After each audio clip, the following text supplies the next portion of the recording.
Bonjour à tous et bienvenue dans Être Soi, le podcast pour ceux qui façonnent leur vie. Je vous retrouve aujourd'hui pour vous parler d'un sujet sur le freelancing, sur l'entrepreneuriat.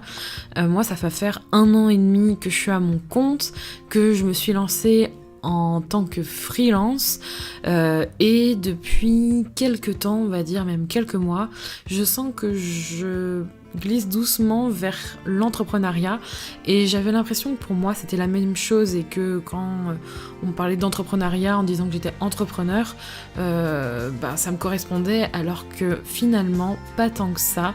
Il y a des différences entre le fait d'être en freelance et entrepreneur et le fait de justement glisser doucement vers un véritable entrepreneuriat, un véritable profil d'entrepreneur, et j'avais envie de vous parler de ça aujourd'hui. Donc ça va faire 1 an et demi que je me suis lancée à mon compte. C'est toujours difficile d'expliquer mon métier parce que en fait je suis dans le social media, donc je suis social media manager, plutôt dans le community management. Depuis quelques mois, j'ai tendance à me lasser très vite des choses et en tant que freelance, je sens que j'ai besoin de faire quelque chose de plus complémentaire, d'être plus entreprenante dans mes projets professionnels. Et j'avais aussi envie de vous dire qu'aujourd'hui, le mot freelance, on l'utilise un peu à toutes les sauces et ceux qui s'intéressent en fait à devenir indépendants ont tendance parfois à penser que freelance c'est un statut. C'est pas un statut le mot freelance, c'est pas un statut particulier, surtout dans le monde français. Quand on ouvre une société, on n'ouvre pas un statut de freelance. Le statut d'une société c'est souvent soit micro-entrepreneur ou auto-entrepreneur, ou en SARL, EIRL, donc moi je suis en EIRL, EURL, voilà, il y a plein de statuts particuliers et freelance c'est pas un statut et on a tendance à faire un peu l'amalgame et à se dire oui moi ça y est je suis freelance. Mais derrière freelance en fait il y a quoi exactement? Et pourquoi aujourd'hui je me sens plus aller vers l'entrepreneuriat et je me sens un peu entre les deux et pourquoi je me sens en fait un peu plus entrepreneur ces derniers temps? Tout simplement parce que freelance en fait, quand on est freelance, on est indépendant, c'est-à-dire qu'on travaille pour soi, on est son propre patron plutôt, on travaille pas pour soi, on travaille en fait, on est embauché pour travailler pour différentes entreprises pour des missions variées. On va rentrer en compétition en fait sur un marché. Donc par exemple moi je vais travailler pour des entreprises qui ont besoin de prestations en community management, en relations influenceurs, en conseil de stratégie de communication digitale ou numérique. Et ça pour moi c'est vraiment le freelance. Alors que l'entrepreneur c'est une personne qui va créer une entreprise et qui va prendre des risques souvent financiers et où il va déceler en fait un besoin, il va voir un problème et il va essayer de trouver une solution pour répondre à ce besoin et à ce problème. Et c'est là en fait où il y a une différence entre le freelance et l'entrepreneur, c'est que souvent le freelance, on va le chercher pour ses compétences, alors que l'entrepreneur, il va souvent soit développer une idée qu'il aura trouvée, soit s'accrocher à une idée, à un besoin, à un problème, pour derrière ensuite délivrer son service, son produit, sa solution. Et c'est en fait pour moi la grande différence entre les deux statuts. Alors je vais pas utiliser le mot statut, mais plutôt entre les deux mots et les deux façons de voir les choses, parce que quand je me suis renseignée pour faire ce podcast, je me suis dit mais non, moi j'entreprends les choses. Moi je suis entrepreneur, c'est pas parce que je suis freelance que je n'entreprends pas les choses. Alors qu'en fait, quand on est entrepreneur, souvent les choses fonctionnent un peu d'elles-mêmes. C'est en ça que je trouve qu'il y a une différence en fait entre le freelance et l'entrepreneur, c'est que au regard de ce que je vis aujourd'hui, c'est vrai que moi je me suis plus aujourd'hui dans la catégorie de freelance, c'est-à-dire qu'on va venir chercher des compétences, on va venir chercher une compétence particulière. Donc vous allez pouvoir vendre, par exemple en tant que freelance, vos services ou plutôt vos compétences, je sais pas moi, de rédacteur, de photographe, de monteur vidéo. Donc là, je peux aussi avec ces exemples, vous dire que l'univers du freelance est beaucoup lié au monde du digital, parce qu'il y a beaucoup de métiers qui sont connotés freelance dans l'univers numérique, donc tout ce qui va être comme mon métier social media manager, ça va aussi dans tout ce qui est blogueur, monteur vidéo, tout ce que je vous ai cité auparavant. Alors qu'entrepreneur, il y a vraiment une recherche en fait d'aller aider ou plutôt d'aller combler un besoin, et que voilà, souvent les personnes elles trouvent qu'il y a quelque chose qui ne vont pas dans leur quotidien, ou il y a quelque chose qu'elles ont envie de développer, et elles sentent que elles ont envie en fait de combler ce besoin par une solution qu'elles vont soit créer, soit innover, et c'est en ça que c'est beau et c'est en ça que ça m'attire en fait, l'entrepreneuriat. Honnêtement, moi, je commence à pencher vraiment vers le côté entrepreneur parce que j'ai envie aujourd'hui de gagner du temps pour moi.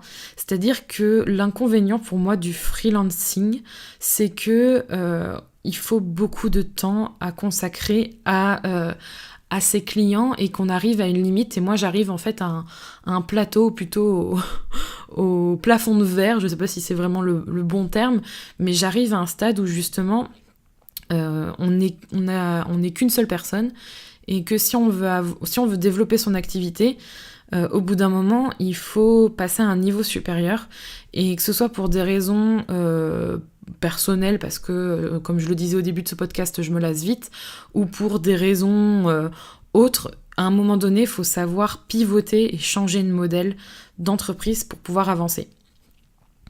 Et en fait, pour moi, j'aime toujours ce que je fais, j'aime toujours travailler dans ce domaine-là, mais pour moi, être freelance, c'est la première étape pour entreprendre, c'est la première étape pour tendre vers l'entrepreneuriat, vers un profil d'entrepreneur.